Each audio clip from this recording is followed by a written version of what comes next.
to last.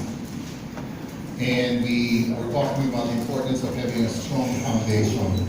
And apart from having a strong foundation, it's almost impossible to make it last because of all the distractions that we're facing today. About media, what you're looking at, there's so many things out there that we can be so busy about. Ang dami mong pwedeng pagkakabalahan. You go to YouTube, you go to media, just the pressures that people are facing today. Napakarami mong pressures today, lumabas na tayo eh. And it's so important that we build a strong foundation and understand exactly ano ba talaga ang purpose natin. Sometimes we ask those questions. I normally would show a paper clip. I don't know if you know a paper clip. And I show this to students and I ask them, what is this? It's a paper clip. What is the purpose of a paper clip? And everybody will say, to clip paper. Yay! You're so smart. Clip paper. Sabi ko, buti ba yung ano? Sabi ko, you see the paper clip is actually, it was designed to clip paper. However, you can use it for other purposes. Pwede mong gamitin. What do you use a paper clip for? Toothpick. Toothpick. To pick a lock? Right? To toothpick? Okay. Toothpick? Ginagawa toothpick? Ano pa? You can bend it, di ba? Ano pa? Retainer. Okay. Earbuds. Okay. See, sometimes you can actually use it for different purposes also, di ba? Pwede mo gamitin. However, if you use it, most of the time, if you use it outside of its original purpose, there might be a chance that you might get hurt. Okay? Pag hindi mo sinunod yung purpose na dinesign ng paperclip, baka pwede ka masaktan. Pag ginamit mo yan sa ano mo, baka masaktan ka. It's the same with marriage. Yeah. Before we ask people, how do you define, who can define the purpose of a paperclip? And the perfect person to define that is the person who made it, the inventor. So we go back and we ask the same thing, who invented marriage? And last week we talked about the inventor of marriage, which is of course God Himself. That's why we're going through a series, because we want to ask God, Lord, what is the purpose of marriage? This is going to be our topic for tonight. The purpose of marriage. Ano ba yung purpose talaga ng marriage? And we're not going to define this based on the books that we buy in National Bookstore. We're gonna base it on the Bible, which God Himself wrote, and we're gonna find out through scriptures ano yung purpose talaga ng marriage. Is it just for companionship? Is it just for ano ba yung reason bakit pinagsama yung dalawang tao? Or just simply because they just like each other? What is the purpose of marriage? So that's what we're going to be talking about tonight. Okay? So I'm excited to share with you. God created marriage for a very specific purpose. Hindi lang dahil gusto mo, you like her and she likes you. Hindi lang yung gano'n. Meron pang, there's a higher reason.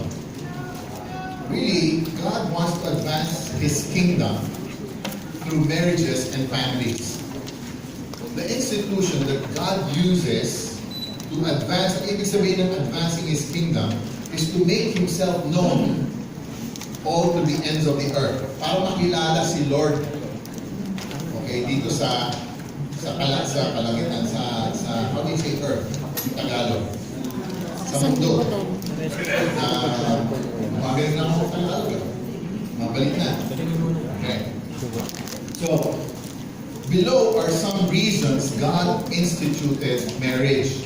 Ito yung mga reasons kung bakit ginawa ni Lord yung marriage. Okay? Number 1, in Genesis 2, verse 18, oh, I love Genesis. Okay? If you study this, it's so important. The Lord God said, it is not good for the man to be alone. Sabi niya, hindi maganda, hindi tama, or it's not right, it's not good, that the man should just be alone. Ayaw niya nag-iisa lang yung man. I will make a helper suitable for him. Okay? Again, the word helper here doesn't mean yung helper na inaisip natin sa bahay, but this really means a partner that is suitable for you, na bumabagay para sa iyo. Okay? And the first point I'd like to state is a married couple is to share and partner with one another. Okay? To share and partner with one, it's a partnership. It's a collaboration between a man and a woman. And God, I was reading this, it's not here, but I was just reading this, that He says in a verse that it says, one can launch 1,000 to flight, and two can launch 10,000 to flight. It's actually more than, it's not addition, okay? It's a multiplication effect. Na pag inag-isa ka lang, you can do more when you two are together. There are more things that you can do times 10 times 1,000 times when the two people would partner together compared to just nag-iisa ka lang. Okay, you can be more productive. In Ephesians 5 verse 31, it says, "For this reason, a man will leave his father and mother and be united to his wife, and the two will become one flesh." This is a topic that we will be talking about next week. Okay? It's going to be 2 weeks just on the leaving and cleaving. Usapan po natin yan next week. Meron tayo next week? Pastor Joe, meron tayo next week? Yes, we have next week, by the way. Meron tayo Tuesday next week. So, you will leave your father and mother. How many of you know that there's so many married people today that to this day they're never left their father and mother? They could have left physically, but they're still emotionally attached to their family. They haven't left emotionally. They haven't left financially. Or some of them haven't left physically. Okay? So we will be talking about that next week. And then it says, be united to his wife. It's not just enough that you leave, it's also, you have to join together. And the two will become one flesh. You're no longer one, two, you're now one. Nag-iisa na lang yan. In 1 Corinthians 11:11, it says, In the Lord, however, woman is not independent of man, nor is man independent of woman. God made marriage so that a couple could share their lives together. It's a shared life. How many of you know you can be living together, but you're not sharing life together? Is that possible? Posible ba yun? That you're living in the same room, but you're not sharing lives together. You're not in partnership with one another. Kumbaga, kanya-kanya pa rin yung buhay. May sarili kang buhay, may sarili akong buhay. When it comes to mga anak, ikaw bahala dyan. Pag negosyo ako, hindi nagsishare sa lahat. In fact, some people, may sariling bank account. May bank account ako. Ang reason nila, tinanong ko, ba't kailangan mo ng sarili mong bank account? Eh, para pag-surprise kita, hindi mo malalaman. Oo, yung lalim mo na. Baka kailangan natin, honey, merong separate bank account. Kaya ako, hindi ko siya ma-surprise eh. Kasi bumili lang ako ng patis. Oh, honey, saan yung 60 pesos na punta? Tama ba kasi nakasagal? Kabibili ko lang 5 minutes ago, alam mo na. Ano itong 85 na ginastos mo? Nail cutter, bumili ako ng nail cutter. Mahal na valuation. Shared lives. Shared lives together. Some don't share their lives together. Hindi nila alam. In fact, nag-guess. Ano yung ginagawa nito? It's about two people becoming one. In spirit. In soul.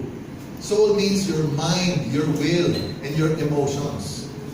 Di ba pag ang mag-asawa, tulad nila Dudes at saka ni Lucy, natatawa nga ako eh. Kasi they've been married for 28 years. Okay? May sinasabi pa lang yung isa, alam na nung isa kung ano yung nasabihin eh. Ganun na lang ka-memorize. Experience nyo na yun? Minsan nga mag-asawa, nakita nyo, nagiging magkamukha. Experience nyo ba yun? Nagiging magkamukha. Buti na lang, gumaganda ako.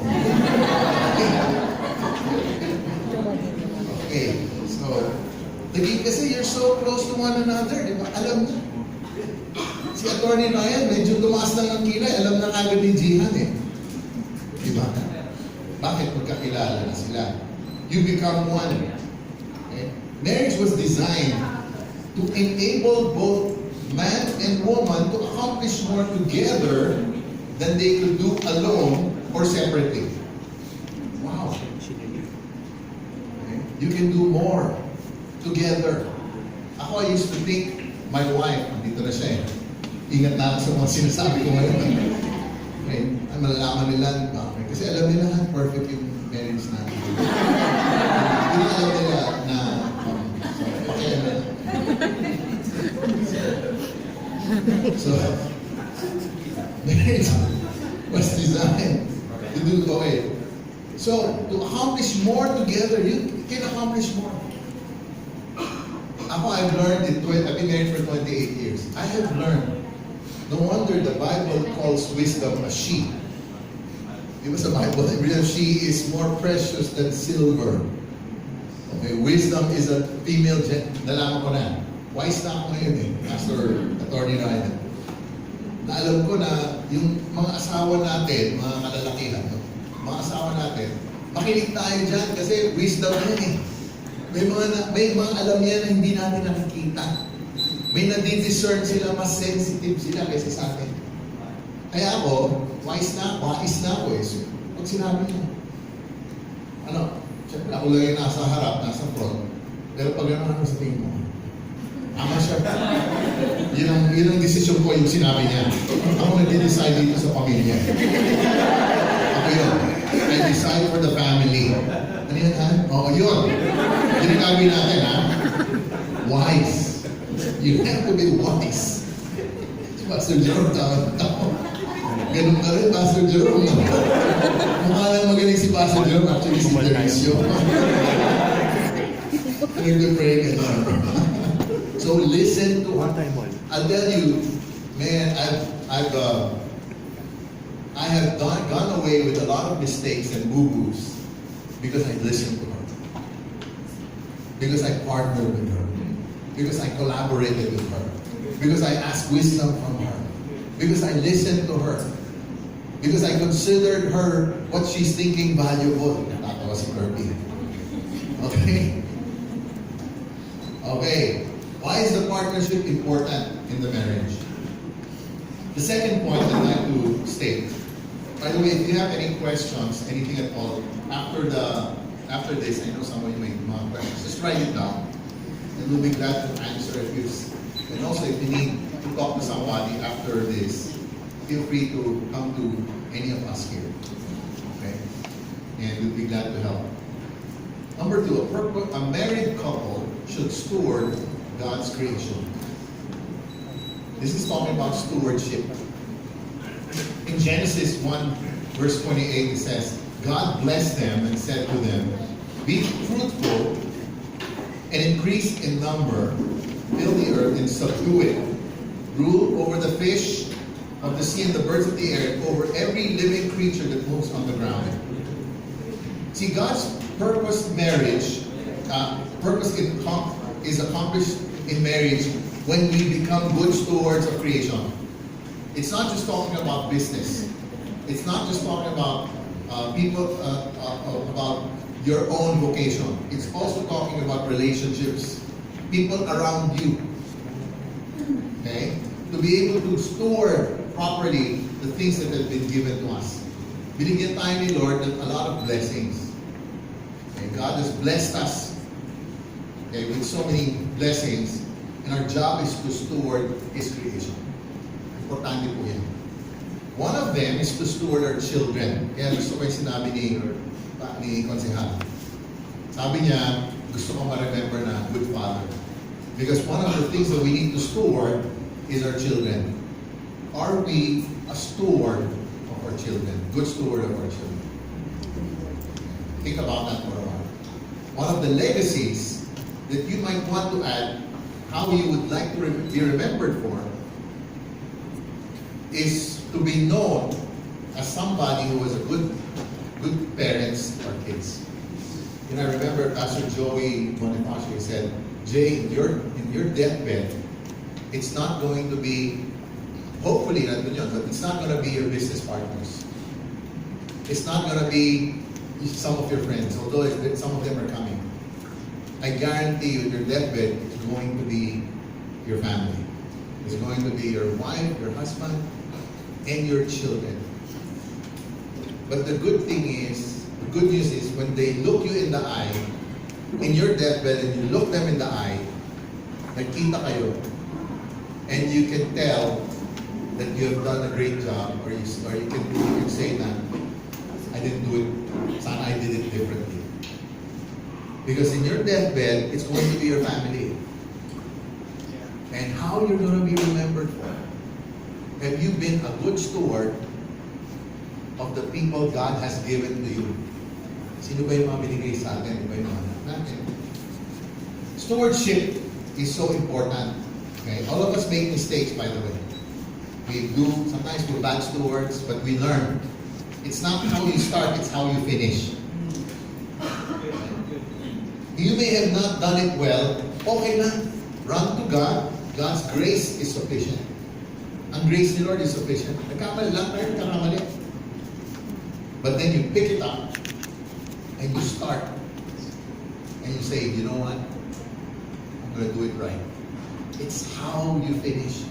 So all of us are going to finish strong. I don't care how deep you are right now.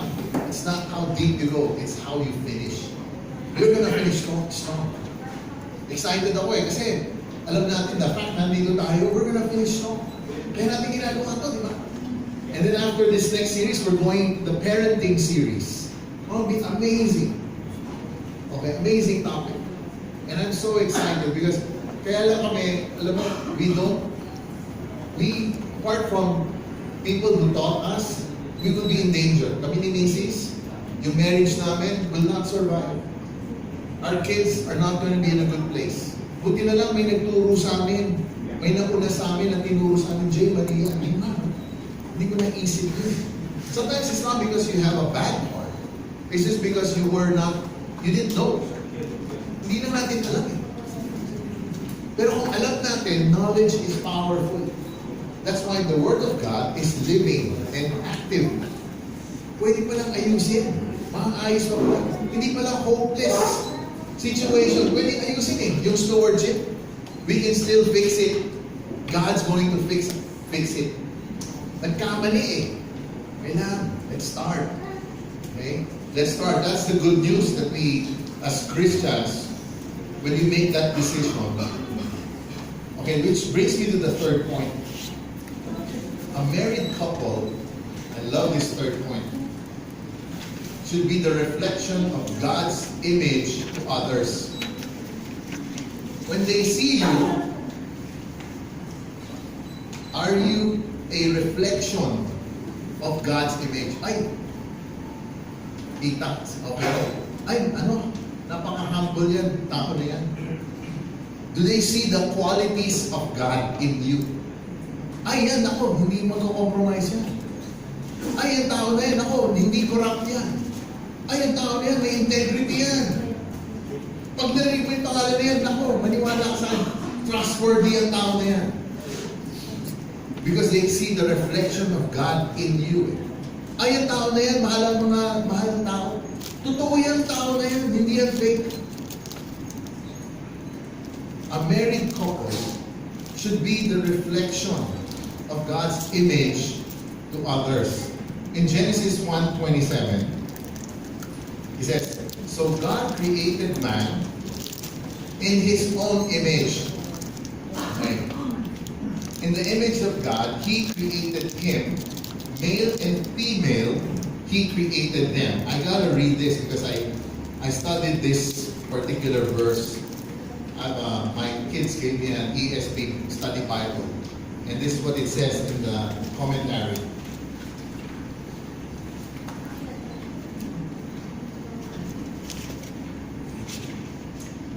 The text does not specify the identity of the us mentioned here. some suggested that God may be addressing the member of his courts, whom the Old Testament calls sons of God, and in New Testament calls angels, but a significant objection is that man is not made in the image of angels. We're not made in the image of angels. Nor is there any indication that angels participated in the creation of human beings. Many Christians and some Jews have taken the word us to be God speaking to himself. Since God alone does the making, this would be the first hint of the Trinity in the Bible. Remember, God created. Medyo malalim na naman yun but I just want to say this. Now, God created man in his own image. Meron tayong characteristics of God innate in each one of us. Actually, it's in you. In each one of us. In the image of God, he created them.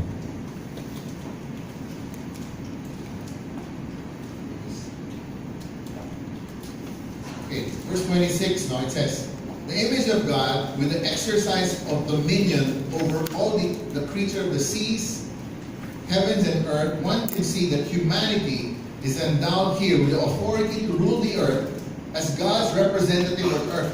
Wow! Do you know that you are a representative of God here on earth? When you were created in His image, you are a representation of God on earth. Seeing the partners of male and female, or the marriage, have concluded that humanity expresses God's image in relationship. God is a relational God. When they see you, not only you, but your marriage, they see how relationships should be. Nakikita na, ito dapat yung relationship. Particularly in well-functioning human community, both in marriage and in wider society. Traditionally, the image has been seen as the capacities set man apart from the other animals. Okay, some men act like animals. Okay, we're not animals. Which ways in which humans resemble God, such as the characteristic of reason, morality. Parang si Obama nito. This is the characteristic of reason, morality, language, capacity for relationships, governed by love and commitment, created in all forms of art. I'd like to thank my wife, Michelle, for being here tonight. God bless America. God bless America. Can be put together by observing the resemblance. Allow mankind to represent God in rulership, in ruling, and to establish worthy relationship. In other words, we represent God whether you are in church, whether you're a mother, whether you're a father, whether you are a politician, whether you are a business person, a PBA player, an actor like Brother Pete. Okay? Kahit saan pa, you represent God. Can you imagine that? You represent God. Okay? And they see the relationship with God, with one another, and with the rest of creation. So the image is the dignity applied to both. This dignity applied to both male and female human beings. Did you like that? There you go. I realized I was meditating, I was reading this morning, actually the other day. And I was thinking, God, am I a good representation of you?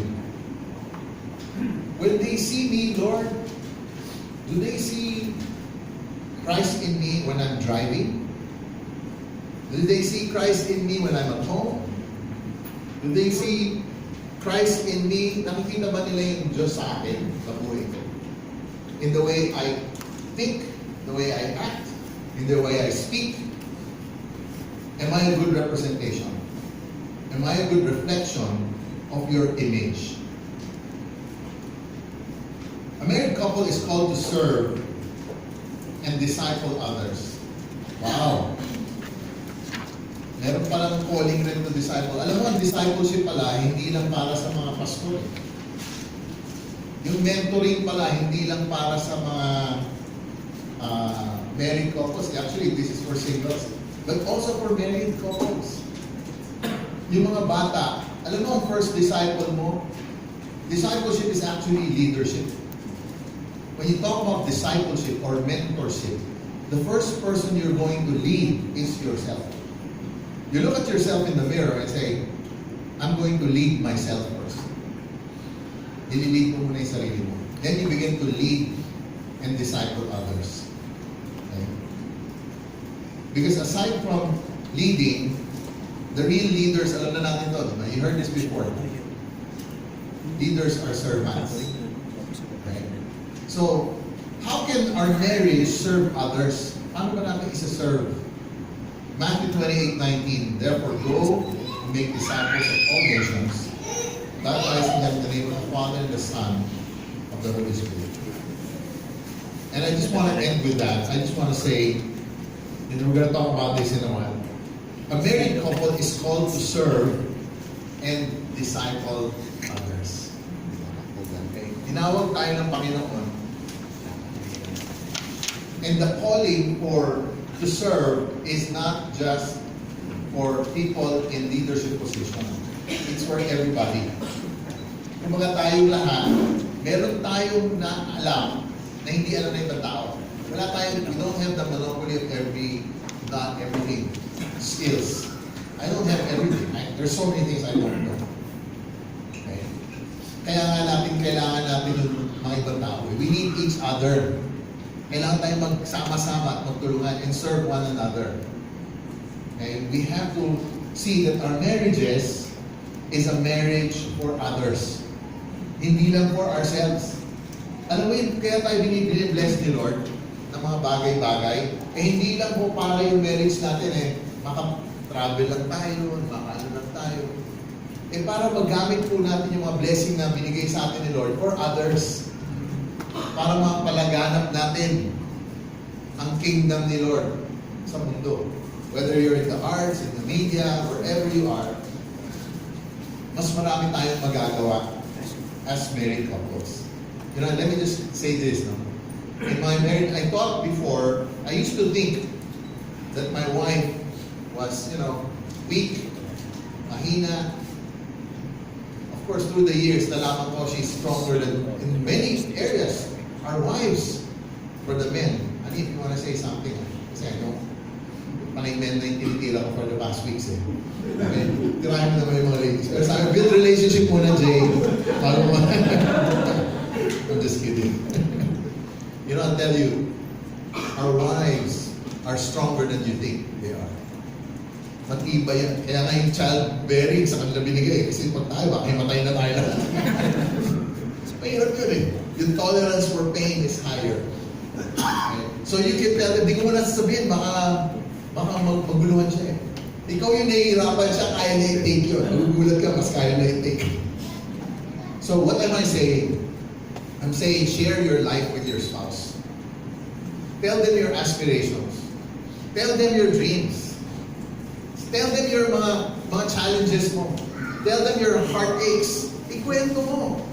Di ba pinag-usapan po namin last few weeks ago yung communication. Mag-usap kayo. Be detailed. Don't be a headliner. Di ba men are headliners, women are detailed. Alam mo yung headlines, pag may basa ka ng dyaryo, di ba? Sabi ko pa si Mrs. kasi, pagdating ko pag-uwi ko sa gabi, hi, kumusta yung araw mo? Okay. Kumusta yung trabaho? Ayos. So, sino na-meet mo? Parang lang. Ikaw, kumusta? Alam mo, ha? Ang na-meet ko si ganito. Nagpaayos siya ng buhok niya. Bago yung hair color niya ngayon. Tapos kwento niya yung detail. Diba yung araw niya, ang women kasi mas detailed. Eh. Diba? So men, I know some of you, hindi tayo lumaki. We have to exert some effort to become more detailed. Ay mag-exert tayo. Kaya ako, ayun, medyo nasa 28 years, natuto na po ako eh. Pag tinanong ako ni Mrs. ngayon, Jay, kumusta yung araw mo? Ay, nako, Han.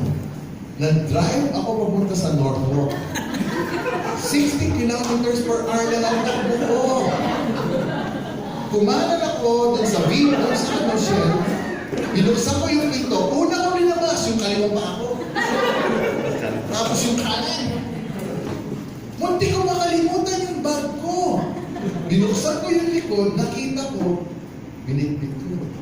Pag dumaw na, nakita ko si Jeff, nandun sa Norfolk. Sabi ko, "Hi, Jeff!" Slow motion pa yun. "Hi, Jeff."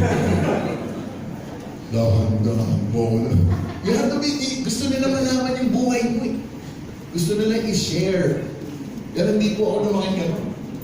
Lumaki kami, puro lalaki. Pag hinahin mo yung pagkain, anong ginagawa natin? We don't go there to converse. We go there to devour. Diba? Pag nandun yung sinigang at yung mga adobo, we're there to gano'n.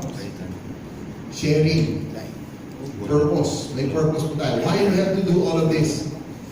Going back to what I'm going to say. Going back to what I said. There's a purpose. We want to share life together. I'm going to end with this. We're going to share life together. Partner with one another. Steward God's creation together. Be a good steward. Live below our means. Okay. Plan together. One bank account. Usapan din natin yan in the future. Ayaw na naman iba. Ayaw na bumalik. Hindi na mabalik dyan. Should be the reflection of God's image to others. Called to serve. I want to conclude this. The starting point of all of these 4 points that I mentioned a while ago is first start to have a right relationship with your Maker. Doon po nagsisimula lahat. Kasi the truth is, my wife and myself, we are both needy people. All of us are needy. Apart from God, I cannot give to my spouse. Kasi she's looking at a very limited person. I'm limited in my abilities. I'm limited in my, except for good looks. Just kidding, honey. Niloko lang siya. Pagalitan na naman ako mamaya na ito. Ba't mo sinabi yun? But I'm telling you, but if you're full, pag busog ka, kay Lord, may overflow na maapaw sa Kanya. Nakuha niyo ba yun? Pag hindi ka overflow, love, joy, peace, patience, kulang ako. Fruit ni kay Lord lang nagagaling yung fruit of the Spirit na kindness, goodness. Hindi ako kind eh. I'm naturally selfish. I'm not that loving. Hindi natin kaya gawin yun. But pag binusog tayo ni Lord ng love, ng joy, ng Spirit natin, ng peace, yung provision ni Lord, then meron tayong overflow na pumupunta sa Kanya. And siya, ganoon din. Kailangan kumonect rin siya kay Lord para mapuno rin siya, para meron siyang overflow na ibibigay rin sa akin. And pag kaming dalawa, hindi na kami needy, nag-flourish na, nagkakabigayan na kaming dalawa. So, kaya ko sinasabi, the importance of being filled with the Word of God. We're made of spirit, soul, and body. Hindi lang po tayo physical body floating around here on earth na wala magawa. Okay? Soul, meron tayong emotions. Meron tayong will. Meron tayong sarili pag-iisip. Yun po yung soul. But we're not just soul and physical body. We're also spirit. Pag spirit po, ibig sabihin, ginawa tayo ni Lord. Ngayon, pag lagi tayong pag ikaw nag-kunyari, yung physical body po kasi ang kailangan yan, yung pagkain ng physical body is physical food. Okay? Wala ka kumain kasi mamatay ka pag hindi ka kumain. Ang pagkain po ng spiritual being natin is spiritual food. Para mabusog. Yung spiritual food po is the Word of God.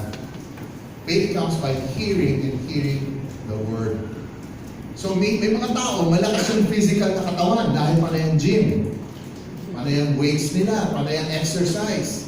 malakas yung pangangatawan, matibay, hindi nagkakasakit. Kaya lang yung spiritual, mahina po dahil hindi alam yung madaling bumagsak. Kaya nangyayari, yung mga iba, ang lalakas, macho yung palabas, pero may dumahalan na isang babae, tiklop ka agad. Bakit? Mahina akong spirit eh. You understand what I'm saying? So you need spiritual. Sabi nga, I remember one guy, sabi niya, show me your biggest athlete, and I'll show you a small Christian who doesn't bow down to sin. Bakit? Malakas yung spiritual na body. So hindi lang natin palalakasin yung katawan. Di ba naman, malakas spiritually, pero sakitin. Hindi nag-exercise eh. Panay basa ng Bible, pero walang exercise. Panay kain, pero hindi, nanghina naman yung physical. Nakuha niyo? Tapos yung, so kailangan balansyado po. Hindi lang puro ito, hindi lang puro ito. Kailangan spirit, soul, and body. Kailangan kompleto po yung tatlo. Para po balansyado tayo. Yung soul, yun po yung nasa gitna. Yun yung nagdidesisyon kung anong gagawin ko sa spirit ko, tsaka anong gagawin ko sa body ko. Yung soul mo, dapat, sabi ng Biblia, you're transformed by the renewing of your mind. Ito home computer, CPU, ito po yan eh. Kung ano yung nandiyan sa laman, kung maraming good things in stored here, good yung lumalabas. Pag ang nakastore dito, puro junk, puro lust, yun ang lumalabas. So pupunuin mo yan ng salita ng Diyos, pupunuin mo yan ng hindi mga matutubing bagay, pupunuin mo yan ng truth para lumakas yung spirit, then yung magdidesisyon yan ng tama. Balansyado ngayon yan. Meron kang spirit, my soul, and my body. And I'm just telling that, saan ba natututunan yan? Every week po, dito, every Tuesday, 6:30 to 8, pag-uusapan po natin. Okay, I'm done. Good evening po sa inyo lahat. Gagawin po natin, we're gonna go again in your groups. Go back again in your group. Marami akong sinabi. But what is the one thing that you remember, one thing that you will apply? Ito yung nakalala ko, ito yung i-apply ko sa buhay ko. Kasi wala sa kailangan lang yan, nasa pag-apply. Pag-uwi ko, ito yung i-apply ko sa buhay ko. Kaya I'm gonna apply this, and it's gonna change me, and I'm going to be a better person. Amen? Okay, let's just group together again, and then we'll just discuss what is the one or two things that you feel is very important that you learn from the lesson. Okay.